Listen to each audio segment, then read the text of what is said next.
ദൈവതിരുനാമത്തിന് മഹത്വമുണ്ടായിരിക്കട്ടെ.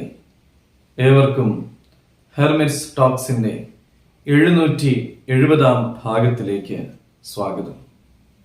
ഇന്ന് പ്രഭാത ചിന്തയ്ക്കായി തിരഞ്ഞെടുത്തിരിക്കുന്ന വേദഭാഗം അപ്പോസ്തല പ്രവൃത്തികൾ 20 അധ്യായം 32 തിരുവചനമാണ്.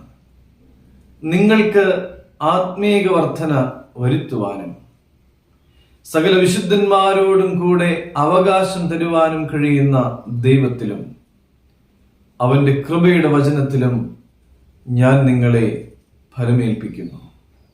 വർഷങ്ങൾ നീണ്ട ഗവേഷണങ്ങൾക്ക് ശേഷം ഒരു പ്രത്യേക ശബ്ദ വിശകലന കോഡ് ഉപയോഗിച്ച് ചെന്നായയുടെ അലർച്ചയുടെ ശബ്ദമാത്രയും പിച്ചുകളും 100% കൃത്യതയോടെ നിർദ്ദിഷ്ട ചെന്നായ്ക്കളെ തിരിച്ചറിയുവാൻ അവയെ പ്രാപ്തരാക്കുന്നു എന്ന് ഒരു ഗവേഷകൻ കണ്ടെത്തി.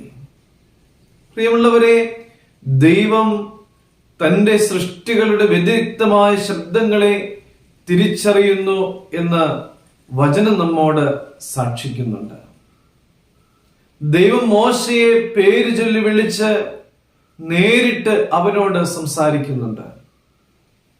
3-ാം സങ്കീർത്തനത്തിൽ ദാവീദ് പറയുന്നത്, ഞാൻ ഉച്ചത്തിൽ യഹോവയോട് നിലവിളിച്ചു, അവൻ തന്റെ വിശുദ്ധ പർവ്വതത്തിൽ നിന്ന് എനിക്ക് ഉത്തരമരുളുകയും ചെയ്തു എന്നാണ്.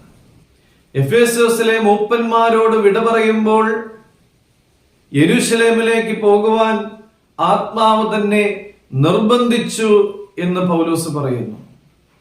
യെരൂശലേമിൽ എന്താണ് നടക്കുവാൻ ഇരിക്കുന്നത് എന്ന് അറിയാൻ സാധിക്കാതിരുന്നിട്ടും ദൈവവചനത്തെ മാനിച്ചുകൊണ്ട് ദൈവവചനത്തോട് അനുകൂലമായി പ്രതികരിച്ച് യെരൂശലേമിലേക്ക് പോകുന്ന പൗലോസിനെയാണ് നാം കാണുന്നത്.